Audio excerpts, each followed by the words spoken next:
Machiavelli warned that the most dangerous men weren't the strongest. They were the ones who won before anyone even knew a fight had started. He spoke of a rare kind of mind, people with cunning so sharp it let them stay 2 steps ahead. He called it the law of hidden advantage, the skill of moving first while making others think nothing had begun. Masters of this law could sense a rival's plans, bend rules without leaving a trace, and hide ambition behind politeness. They could read masks, spot betrayals, and strike with timing so perfect the enemy never saw the wound coming. But it was a dangerous gift. Such men drew envy and suspicion. They lived in isolation, always watching their backs, not because they were reckless, but because foresight itself creates enemies. Machiavelli understood that survival in this world depends not on fairness, but on cunning, and he observed that those who insisted on playing by rules written by others were destined to be ruled, humiliated, or destroyed. Men speak of honor as if it were a shield, yet he saw honor as a mask that concealed weakness. A ruler, a commander, or even a merchant who insists on moving slowly and honestly will find himself overtaken by wolves who smile while they sharpen their knives. The world rewards not the man who waits patiently in line, but the one who finds a way to cut through it unseen, undetected, and unapologetic. To be ahead is not simply to move faster, it is to understand that the game itself is rigged, and the clever man is the one who learns to bend the rules without ever being caught in the act. History offers endless proof of this truth. Cesare Borgia did not rise because he respected the boundaries of others. He rose because he knew how to anticipate moves before they were made, how to appear loyal while preparing betrayal, how to seem merciful while plotting destruction. Men feared him, envied him, and even admired him because he held the gift of foresight, sharpened by ruthless will. Those who hesitated to use deception fell under his heel, muttering about fairness as their power was stripped away. In Florence, Machiavelli watched men cling to honesty as if it would save them, only to see them drowned in their own purity. He learned that speed without disguise was dangerous, but speed combined with disguise was invincible. Cheating, in the sense he describes, is not always the crude act of theft or fraud. It is the subtle art of seeing the board from above, while others see only the square beneath their feet. It is the choice to mislead an enemy into believing he has the upper hand, while his own advantage rots away in silence. It is a general spreading rumors of retreat, only to ambush when his opponent advances. It is a prince feigning weakness to invite false allies closer, then discarding them when their usefulness is spent. The masses believe they are winning by playing the obvious game. Yet the cunning know that true mastery comes from altering the game itself while others remain blind. He warned that those who trust appearances are already defeated. To move ahead of the others is not only to act first, but to make others think they have acted first while you quietly remove the ground beneath their feet. The Florentine court was filled with courtiers who smiled at each other while waiting for daggers in the dark. The ones remembered are not those who followed every law, but those who broke them at the right moment, with precision so flawless that their crime became confused with destiny itself. What men call luck is often the victory of one who dared to bend truth before the others even suspected a lie. Machiavelli's words echo a deeper warning. Men admire honesty only when it costs them nothing, but they reward cunning because it delivers results. A general who wins by trickery is praised. A ruler who expands by deception is celebrated. A merchant who prospers by manipulation is envied. They may curse him in whispers, but they cannot deny his superiority. To always be ahead requires more than ambition. It requires a willingness to soil one's hands, to smile in public while conspiring in private, to make peace with hypocrisy as the true language of power. The man who refuses this truth may preserve his innocence, but he will also preserve his irrelevance. Consider the dangers he listed for those who lag behind. Danger 1, the naive man who reveals his intention too soon, exposing himself to envy and sabotage. Danger 2, the hesitant man who waits for perfect fairness, only to be overtaken by rivals who invent their own definitions of justice. Danger 3, the rigid man who refuses deception and so becomes the easiest to deceive. These are the men Machiavelli pitied and despised, not because they lacked virtue, but because they lacked the courage to weaponize reality as it truly is. To live in illusions is to invite ruin. To live in calculation is to command it.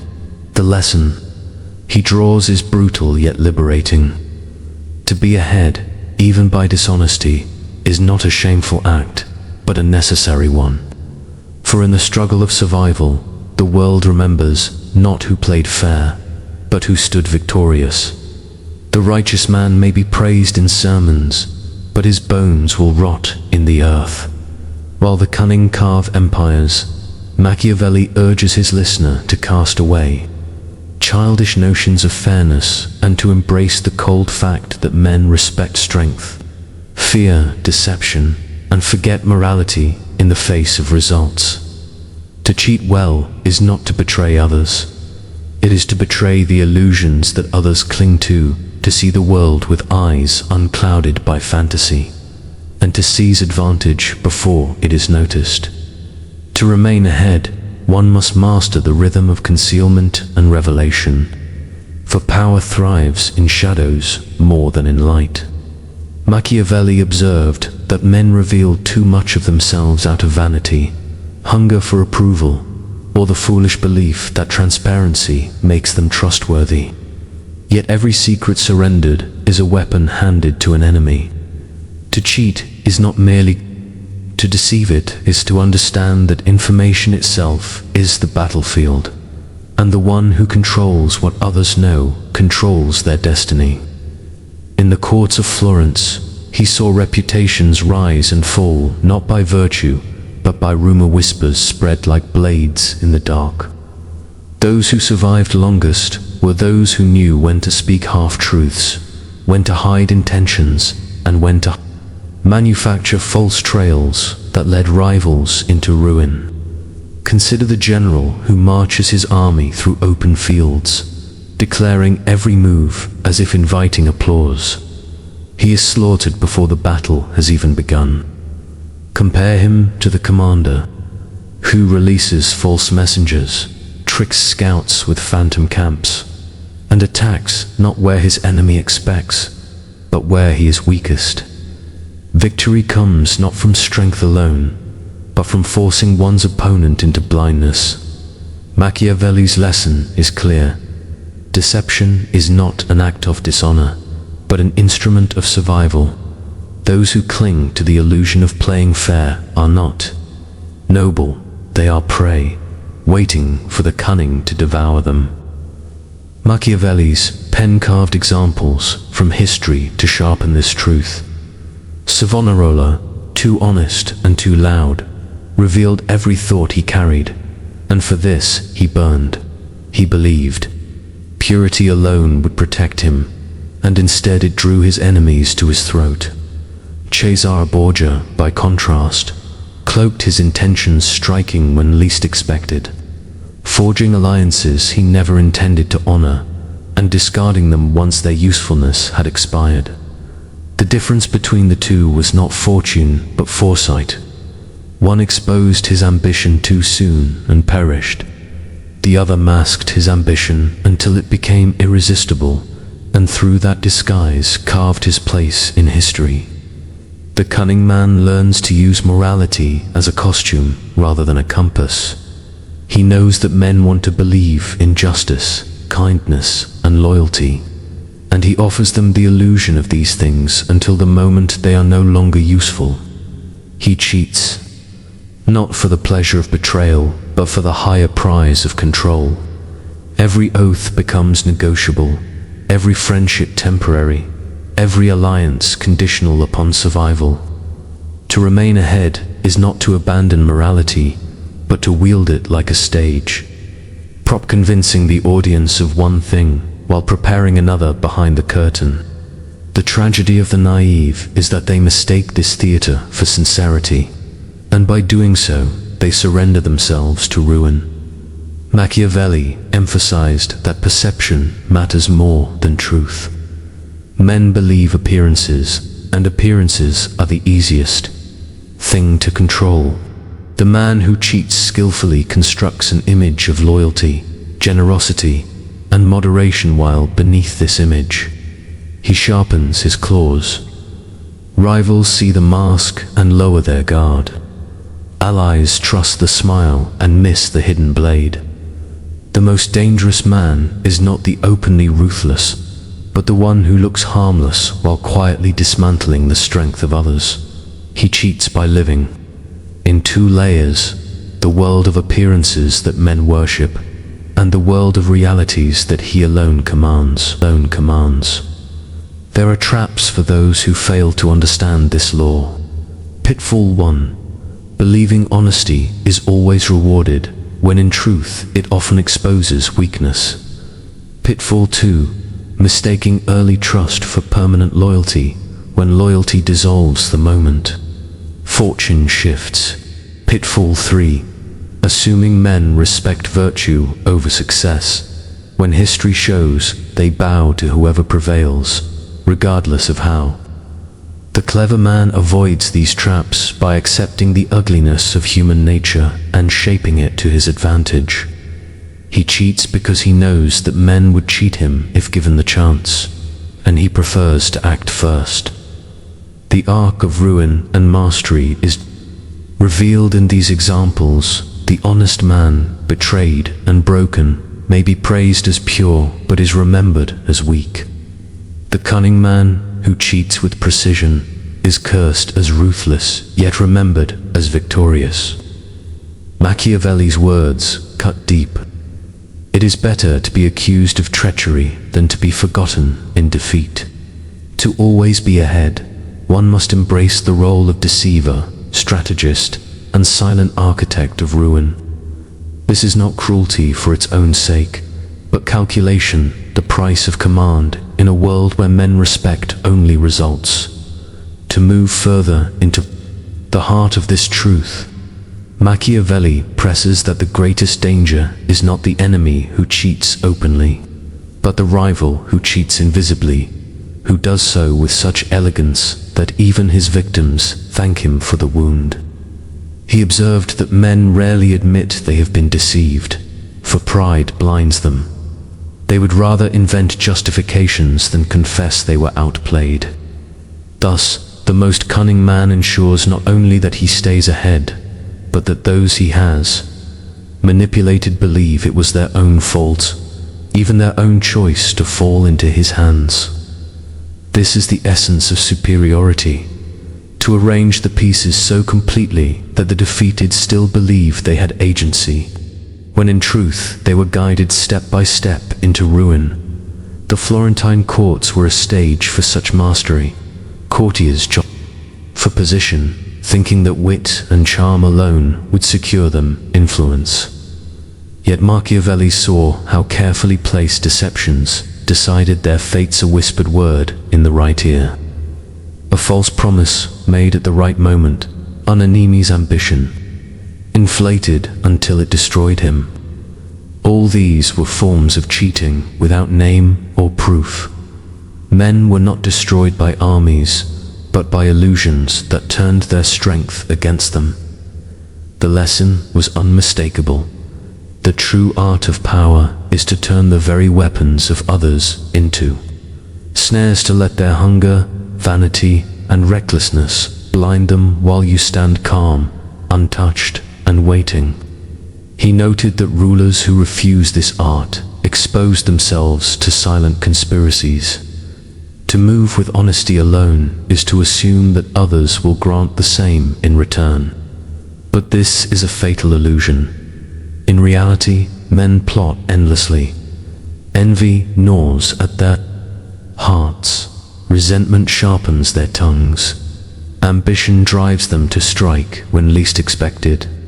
The ruler who pretends the world is kinder than it is will be toppled the moment he turns his back. Machiavelli insists that staying ahead means not only striking first, but also striking silently, ensuring that the enemy does not even know he is lost until it is irreversible. To cheat is not a crime in such a world. It is a shield, a safeguard, against the plots that breed in every court, every council, every gathering of men. Consider the categories of failure he outlines. Type 1, the naive idealist, whose honesty is so transparent that enemies see his moves before he makes them. Type 2, the reckless schemer, whose hunger for quick gains exposes his deception too early and invites backlash. Type 3, the coward, who hides behind words of loyalty, never daring to cheat directly, and thus becomes the first victim of those who do. Type 4, the pure opportunist, who cheats without foresight, gaining today but losing tomorrow. These patterns, Machiavelli explains, destroy more men than open warfare, because they blind themselves while believing they are clever. Yet for every collapse, he offers a mirror of mastery. Look at the prince who hides his ambition until it is unassailable. He cheats by timing, by patience, by letting rivals exhaust themselves until the throne is taken with ease. Look at the commander who spreads false alliances, letting enemies believe he is weak, while quietly securing reinforcements. He cheats by appearances, by turning lies into shields. Look at the merchant who manipulates scarcity, concealing his abundance so others bid higher for his goods. He cheats by silence, by letting others miscalculate until profit falls into his hands. The common thread is this: to be ahead is not merely to deceive, but to deceive with precision, so that the illusion becomes indistinguishable from truth. Machiavelli's voice grows sharper as he reminds us that envy is the most relentless enemy of all. To expose one's ambition, one's success, even one's honesty too soon is to invite envy's poison. Cheating, in this sense, becomes a form of armor, a way to veil ambition until it is too strong to be attacked. He writes of men who declared themselves too early and who were cut down by coalitions of rivals before their power could take root. By contrast, the cunning prince grows in shadows, disguising his rise beneath masks of humility, loyalty, or weakness until his strength is beyond question. At that moment, envy becomes powerless, for the deed is already done, the throne already taken. And so the rhythm of this philosophy emerges. Men who cling to honesty will be betrayed. Men who cling to fairness will be cheated. Men who cling to appearances without substance will be exposed. The ones who survive, the ones who dominate, are those who embrace deception as necessity, who wield cheating not as desperation, but as strategy, who understand that to always be ahead is to always be unseen until the decisive moment. Power belongs not to the moral, not to the fair, but to the calculating. This, Machiavelli declares, is the law written in blood, repeated across centuries, waiting for those ruthless enough to obey it. The man who cheats with mastery does not rely on chance. He manufactures it. Machiavelli observed that fortune bends most easily to those who prepare traps for it, those who seem blessed by luck only because they have engineered every outcome to look inevitable. The weak call it fate when they are outmaneuvered, but the cunning know that nothing is more predictable. than the greed, fear, and vanity of men. To be ahead of others, even by dishonest means, is to learn these weaknesses intimately and to exploit them without hesitation. He saw this truth in every corner of power, in the courts, in the fields of battle, in the marketplace where merchants bled each other dry. Everywhere, advantage belonged not to the innocent, but to the manipulator who knew how to cloak his steps. Machiavelli taught that the supreme form of cheating is to make others complicit in their own defeat. The clever ruler ensures that his rivals believe they are acting freely, that every choice they make is to their own benefit, when in reality they march toward destruction laid out by his invisible hand. The Florentine court was rich with these spectacles. A man convinced to reveal his wealth only to see it confiscated. Another persuaded to speak boldly against the prince on Leto, find himself isolated. A faction drawn into false alliances that left them trapped. These were not brute acts of theft or murder. They were orchestrations so refined that those who fell into them believed until the very end that they had outsmarted their foe. He warned that power is rarely seized in the open. Those who declare their intentions plainly invite resistance. Yet those who disguise their aims find allies even among their enemies. A prince who cheats with charm convinces the gullible to assist him in building the very chains that will bind them. A general who cheats with strategy wins battles before swords even clash, because his enemy marches into the field already deceived. A merchant who cheats with perception convinces buyers that scarcity rules the market while his storerooms overflow. The constant thread is control of appearances, for appearances are the coin of the realm, and men buy them with their trust. Machiavelli divided such errors and triumphs into patterns that repeat endlessly. There is the man who believes that patience alone secures power, but patience without deception is wasted, for it reveals his ambition without giving him cover. There is the man who moves boldly but without subtlety, who wins small victories, yet burns his strength too quickly, leaving himself vulnerable.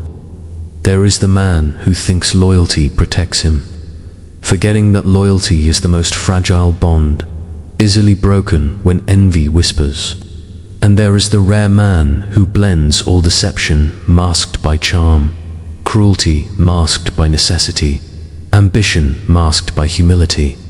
This man is the true master because he cheats so elegantly that his betrayals are remembered as wisdom. The dangers Machiavelli names are brutal yet clear. Danger 1. Exposure 4. Nothing breeds enemies faster than visible ambition. Danger 2. Hesitation, for the one who waits for fairness will be overtaken by the one who bends it. Danger 3. Moral blindness, for the man who refuses to deceive will be deceived, and he will fall without even knowing why. These are not accidents of fate. They are traps woven into the fabric of human affairs. The wise man cheats not because he delights in treachery, but because he knows treachery already surrounds him, and he refuses to be the one who falls first. The examples of ruin are instructive. Look to Savonarola, whose purity made him fragile, whose honesty turned him into a target.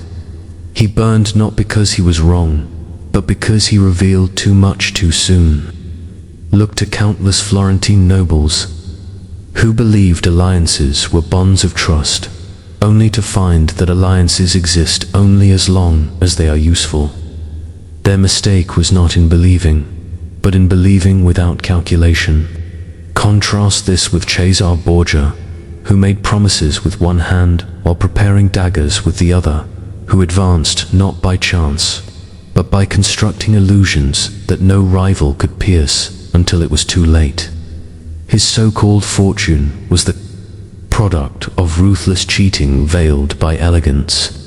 And so Machiavelli's lesson presses deeper. It is not enough to move quickly, nor enough to move with To always be ahead is to cheat with patience, with foresight, with the calm understanding that men are ruled by perception more than by truth. A prince who masters this becomes untouchable because he makes his enemies betray themselves. His allies serve him unknowingly. His rivals walk into their own downfall. This is the cruel beauty of power, that it rewards not honesty but calculation, not purity but cunning, not fairness but foresight. And those who hesitate to accept this law will find themselves swept away by those who embrace it fully. Machiavelli pressed further that the art of cheating is not merely about deceiving enemies, but about disciplining allies, for even loyalty must be tested and controlled. He understood that men swear devotion while their eyes wander toward opportunity, and the prince who trusts words without proof invites betrayal. To stay ahead, one must cheat even one's friends, offering them illusions of favor, gifts that bind them in obligation, and promises that they dare not question. The most effective deception is not always against rivals, but against those closest. For familiarity breeds complacency, and complacency is the doorway through which conspiracies enter. The ruler who cheats his allies strategically ensures that they never know their true standing, and in that uncertainty they remain obedient. In Florence, he witnessed how entire factions collapsed because leaders treated loyalty as permanent. They mistook companionship for security and allowed allies to grow too confident, too powerful, too independent. Inevitably, these allies became rivals, striking when the prince was most unprepared. The cunning man avoids this trap by distributing favor unequally, by keeping each supporter uncertain of their exact place, by ensuring that envy among them prevents unity. This is a form of cheating far more subtle than lies. It is the cheating of expectations, the manipulation of human desire, so that no one ever feels fully satisfied, and thus no one ever dares rebel. On the battlefield, cheating takes on another form, the manipulation of time. A commander who strikes not when the enemy expects, but when exhaustion wanes, when weather shifts, when morale falters, has cheated the very rhythm of war. He appears clairvoyant when, in truth, he has only studied weaknesses others ignored. This is why Machiavelli admired the art of feints, false retreats, sudden ambush tactics that break the enemy's sense of reality. Victory is not just killing more men. It is collapsing the enemy's confidence so fully that he loses the will to fight. To cheat an army is to cheat its spirit, and once the spirit is broken, the body follows. Machiavelli also recognized the dangers of overindulgence in cruelty. The reckless cheater, too eager to betray, exposes himself. When every alliance is shattered, when every oath is mocked, even fear cannot protect him forever. The cunning prince cheats sparingly, with calculation. He allows honesty to be believed, until the moment dishonesty yields the greatest advantage. A reputation for occasional fairness makes the betrayal more effective because no one anticipates it. Men are not destroyed by consistent cruelty. They are destroyed by sudden betrayal at the moment they believe themselves safe. This is the perfection of cheating, to lull others into confidence before dismantling them completely. The categories of failure return here with force. Type 1. The man who cheats too obviously, who delights in trickery so much that all trust evaporates. He burns brightly but briefly. Type 2. The man who cheats too rarely, who hesitates and clings to reputation, and thus becomes the easy target of bolder men. Type 3. The man who cheats without foresight, who wins today and loses tomorrow, blind to the long game. Type 4. The man who cheats without disguise, so transparent in ambition that even his allies conspire against him. These types litter history, reminders that cheating itself is not enough. It must be cloaked, timed, and measured. Examples sharpen the lesson. The Venetian merchants often disguised their wealth, appearing poorer than they were, convincing rivals to underestimate them. In this way, they cheated perception itself and preserved dominance. By contrast, Florentine nobles paraded their riches openly, feeding envy until coalitions rose to cut them down. One group survived by hiding behind illusion, the other perished by exposing too much truth. This contrast reveals Machiavelli's core law. To stay ahead, one must not only cheat men, but cheat appearances, ensuring that envy is never given a clear target until it is too late to strike. And so, the rhythm of power grows ever darker. Cheating is not an exception. It is the method of survival in a world where everyone plots, envies, and desires. Machiavelli insists that those who condemn this truth still live by it unconsciously. For even the priest cheats the faithful with promises of heaven, and even the husband cheats himself with illusions of fidelity.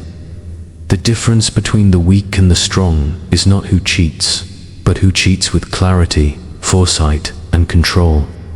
To be ahead is to master this law, to wield deception, not as a desperate act, but as the very foundation of one's rule, shaping reality until no rival can see the trap, until he has already stepped inside it. Machiavelli turned his gaze to the psychology of rulers and subjects alike, reminding that the greatest victories are won not through force of arms, but through mastery of perception. To cheat effectively is to understand the invisible levers that govern men: fear, pride, hope, and envy. He observed that most men are blind to these forces, stumbling as though the world were ruled by fairness. But the one who stays ahead sees these currents clearly and bends them to his advantage. Fear can be cultivated not only through punishment, but through the rumor of punishment.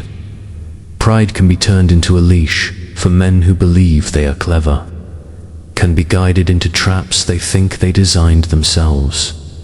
Hope is the sweetest poison, promising rewards that never come, yet keeping men obedient. And envy, when stoked carefully, prevents allies from uniting against the one who manipulates them. The art of cheating is therefore the art of turning invisible passions into chains. In Florence, he saw men undone not by their enemies, but by their own illusions. A merchant who revealed his wealth too eagerly drew envious rivals who destroyed him.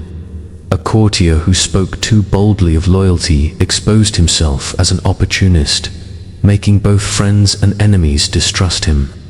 A general who relied only on visible strength found himself ambushed by whispers that turned his men against him before the battle was even fought. These men did not fall because their enemies were strong.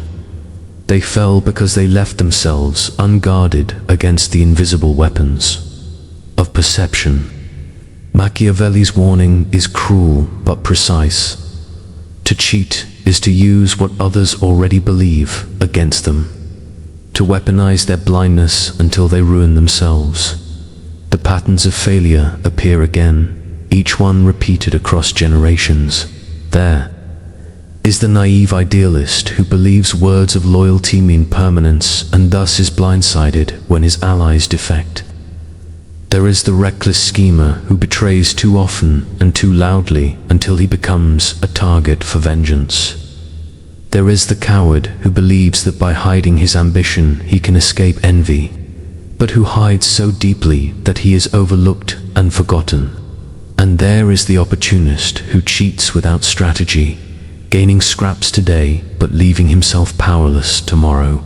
All four types reveal the same flaw. They misunderstand that cheating is not random treachery, but a discipline, a craft that requires patience, disguise, and foresight. By contrast, the cunning man cheats with elegance. He cheats time by acting before his rivals know the game has begun. He cheats appearances by presenting weakness when he is strong, and strength when he is weak. He cheats loyalty by making others dependent on him, while he remains free of dependence on them. He cheats morality by wearing its mask, convincing the world of his honor while secretly calculating every step. Machiavelli admired Cesare Borgia, not for his cruelty alone, but for his ability to make cruelty look like necessity, to make betrayal look like wisdom, to make cheating appear as nothing more than the natural order of politics. This is the highest form of mastery, to not only cheat, but to cheat so well that the deception is mistaken for truth itself. The dangers of failing in this art are lethal. Danger 1: exposing ambition without the strength to defend it, inviting enemies to unite against you. Danger 2: trusting in reputation, believing that past loyalty guarantees future safety. Danger 3: forgetting that envy never sleeps, that every display of fortune awakens those eager to see it collapse. These dangers consume those who refuse to cheat, but they also destroy those who cheat clumsily. Machiavelli insists that to stay ahead, one must cheat carefully so that each act of deception strengthens one's position instead of corroding it. He drew lessons from history that cut like blades.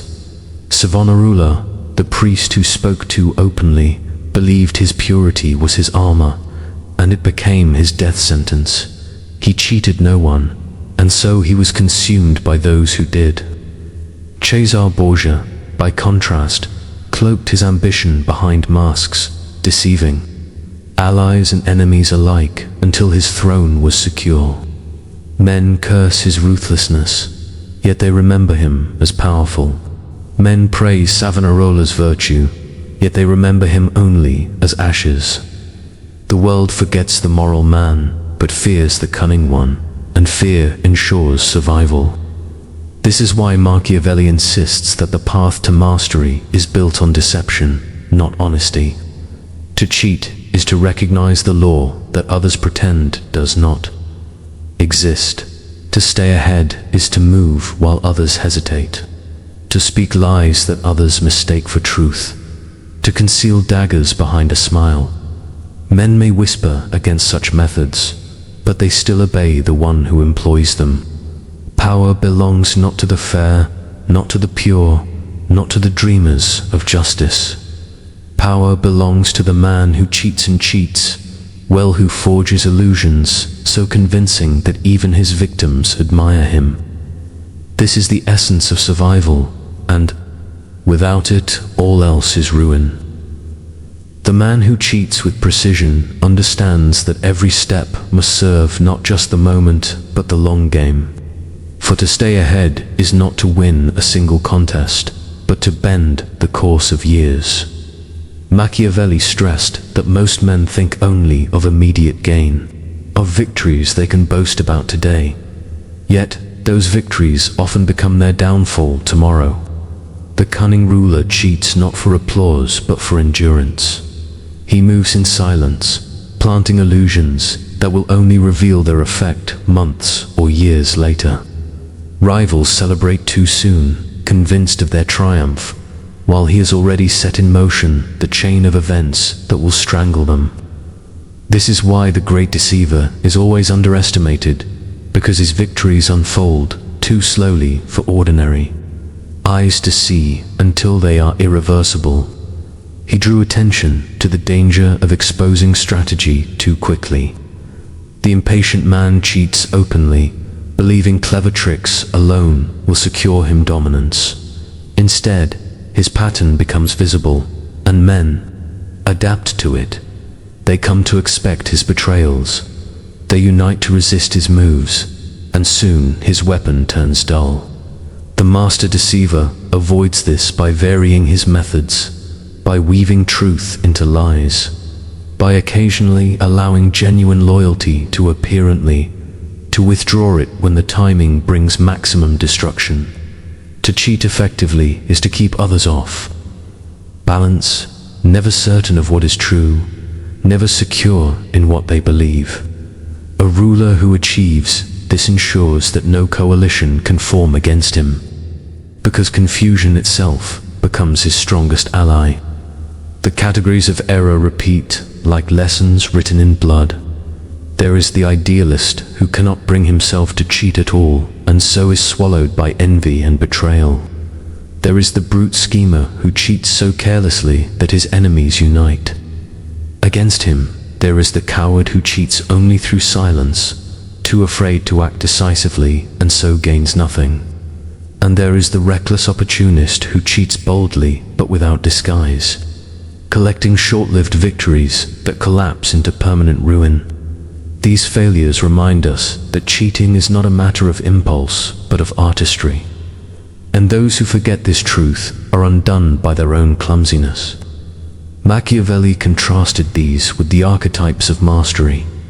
The prince who cheats by timing, waiting until his rivals are distracted or weakened before delivering betrayal. The general who cheats by perception, making his army appear larger or smaller depending on what advantage the lie creates. The merchant who cheats by scarcity, manipulating the desires of men until they beg to pay more than his wares are worth. These are not crude acts of dishonesty, but disciplined strategies, honed like weapons and wielded with calm precision. To stay ahead, one must embrace deception not as a single trick, but as a philosophy of survival, shaping every decision until no part of life is untouched by calculation. Machiavelli sharpened his warning by pointing to envy, the shadow that follows every display of strength. A ruler who cheats poorly allows envy to build before his power is secure, drawing coalitions eager to topple him. A ruler who cheats wisely disguises his ambition until envy has no power to strike. He may even invite pity, convincing others that he is too weak to be feared until the moment arrives when his strength can no longer be challenged. This timing is the essence of cunning, to allow rivals to believe they are safe until their ruin is beyond reversal. It is not merely deception of facts, but deception of destiny itself. The dangers for those who misstep are brutal. Danger 1. Revealing the truth too soon and being destroyed before one's foundation is secure. Danger 2. Believing allies remain loyal after their envy awakens. Danger 3. Forgetting that perception can change faster than reality, and once perception turns, power slips like sand through the fingers.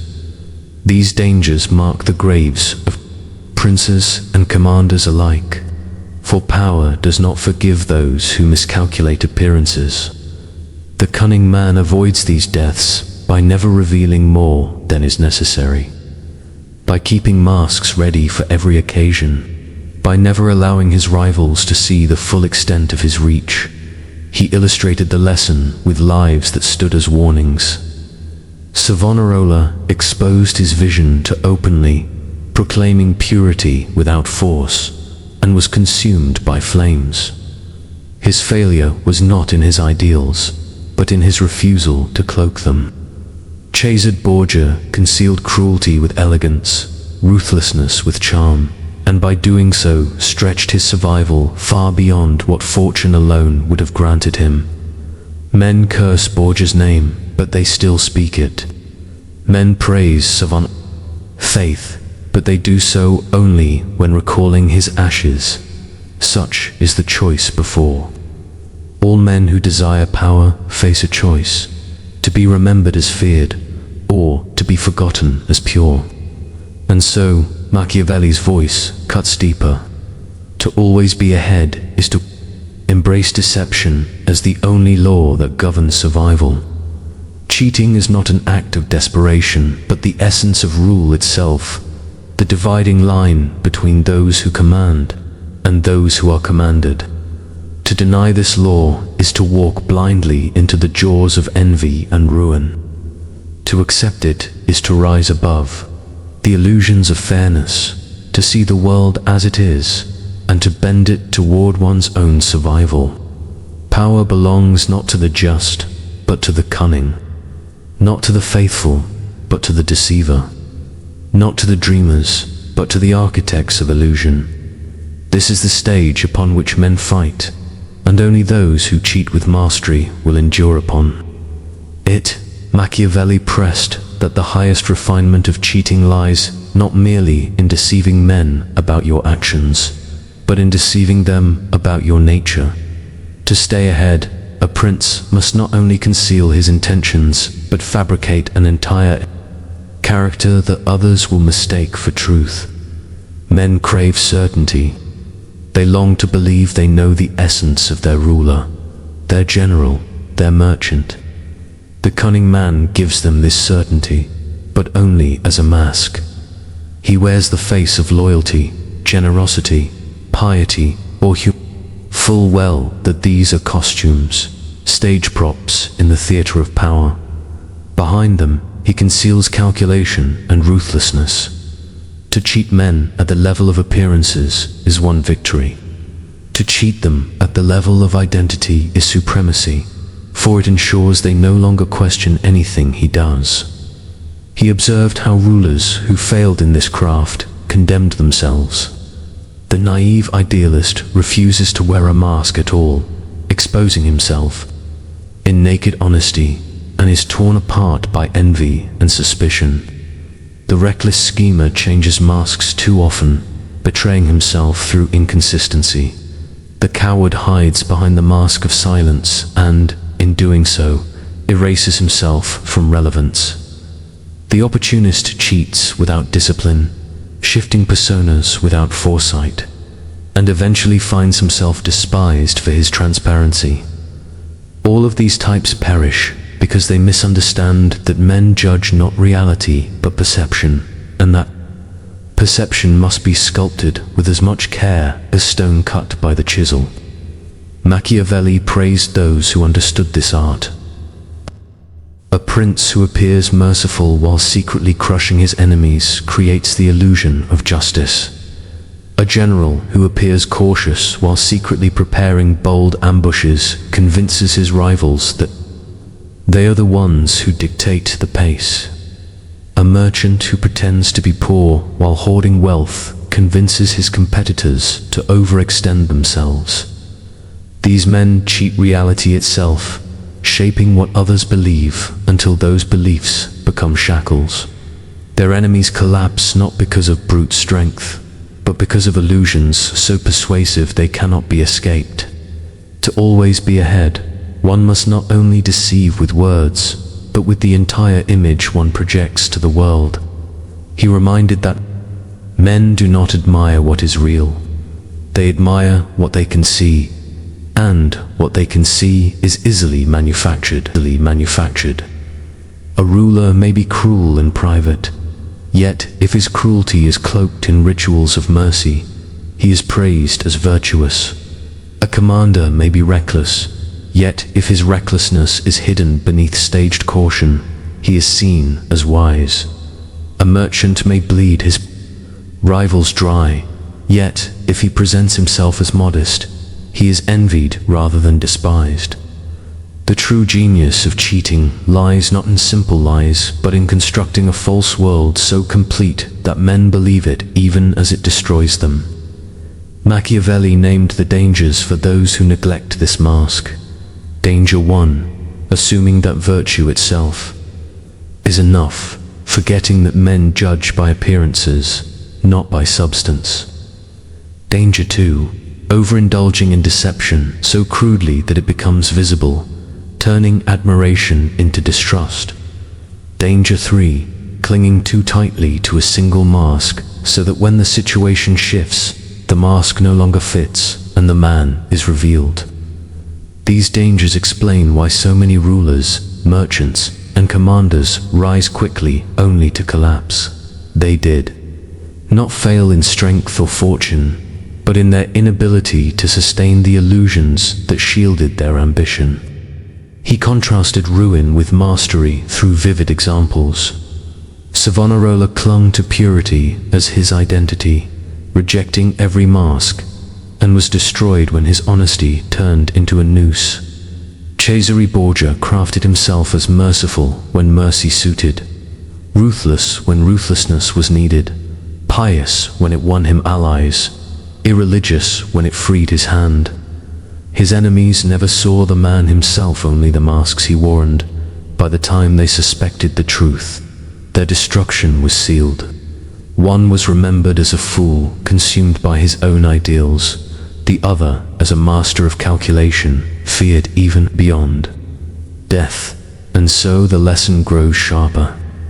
To cheat at the level of action is survival, but to cheat at the level of character is dominion. Those who remain ahead in this world do not merely lie. They invent themselves as myths, as figures larger than truth, so that men submit not to the man, but to the illusion he embodies. Machiavelli's words strip away every comfort that honesty protects, that virtue triumphs, that sincerity secures loyalty. None of these are laws of power. The only law is deception wielded with artistry. To cheat well is to live beyond the reach of envy, suspicion, and resistance. For those who oppose, you are blinded not only by your words, but by the very image they believe you to be. Machiavelli pressed further that the true cunning man cheats not only individuals but entire systems, bending laws, customs, and institutions until they serve his hidden will.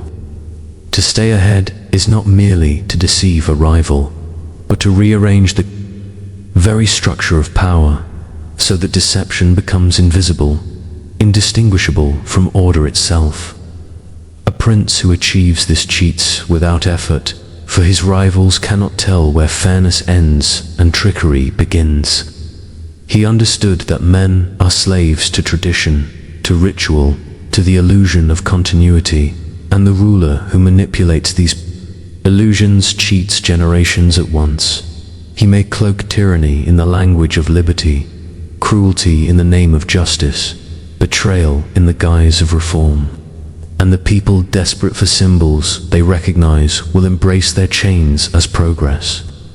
In Florence, he watched ambitious men attempt to seize power directly, and he watched them fall.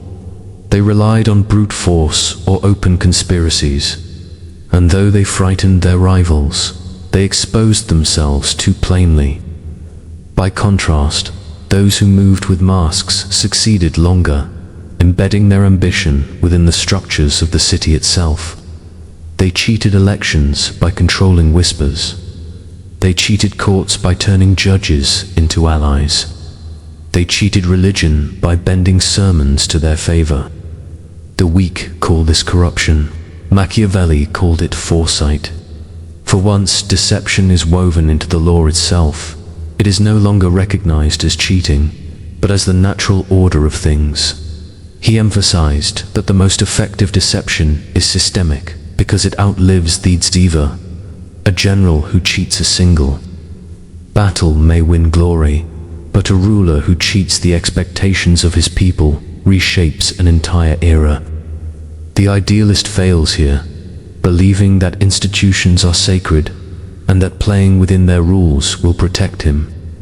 The reckless schemer fails by assaulting institutions openly, provoking resistance before his power is mature. The coward fails by retreating into obedience, disappearing into the machinery he might have controlled.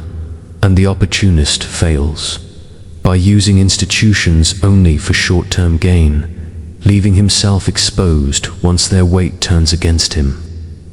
All four missteps prove the same law. To cheat men is clever, but to cheat their systems is to dominate them completely. The archetype of mastery stands in contrast. the prince who cheats customs by slowly reshaping them until men forget they were ever different, the commander who cheats treaties by signing them with one hand and preparing betrayal with the other, yet cloaks the treachery in the language of necessity, the merchant who cheats markets by cornering supply yet presents himself as a benefactor of prosperity. Each of these men cheats not only rivals, but the framework within which rivals thought they were safe. This is the highest art, to alter the boundaries so thoroughly that no one notices until the cage is closed. Machiavelli named the dangers of failing to wield this systemic deceit. Danger 1, clinging to honesty while others write the rules, becoming a prisoner in a game rigged against you. Danger 2, moving too quickly and reshaping systems, awakening suspicion before control is secure. Danger 3, underestimating envy, not only among men but within institutions. For a rival faction may poison laws as swiftly as an individual strikes with a dagger. These dangers destroy rulers who forget that institutions are as treacherous as men and that cheating them requires patience as well as boldness. He offered examples to mark the difference. Savonarola sought to purify institutions with honesty, believing reform would shield him, and was crushed when the structures he tried to cleanse turned against him. Borgia, however, inserted his will into every corner of governance, reshaping councils, laws, and alliances, until no distinction remained between the state and his own ambition. One perished because hair fused to cheat the system. The other endured because he made the system itself his disguise. History forgets the idealist reformer, but remembers the manipulator, who left his fingerprints on every law and every alliance. Thus, the lesson sharpens into inevitability. To always be ahead, one must cheat, not as a thief in the night, but as an architect of reality itself. The most dangerous man is not the one who lies to another, but the one who rearranges truth until lies become indistinguishable from it. He cheats so completely that the world itself bends to his advantage, and no rival can even name the deception before it is too late. This is the summit of Machiavelli's wisdom: to cheat not simply to survive, but to rule, to dominate, to endure.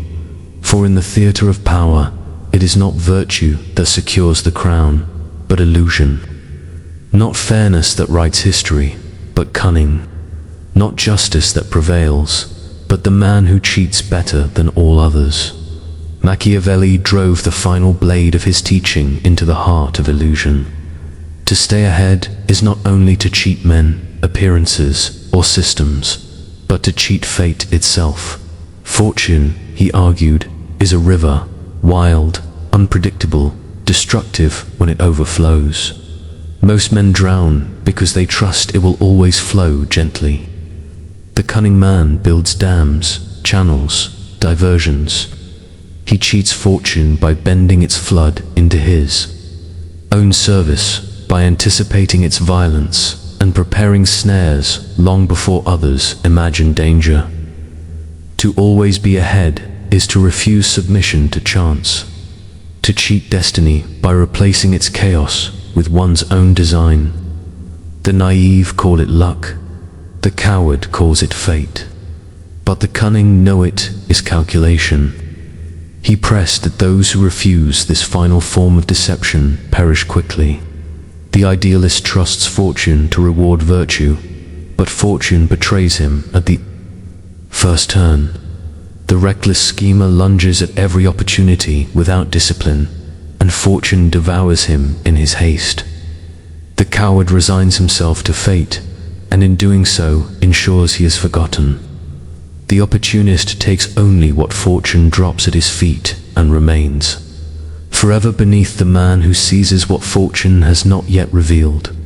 These failures repeat endlessly, as predictable as the rising sun, because men prefer the comfort of belief over the cruelty of foresight.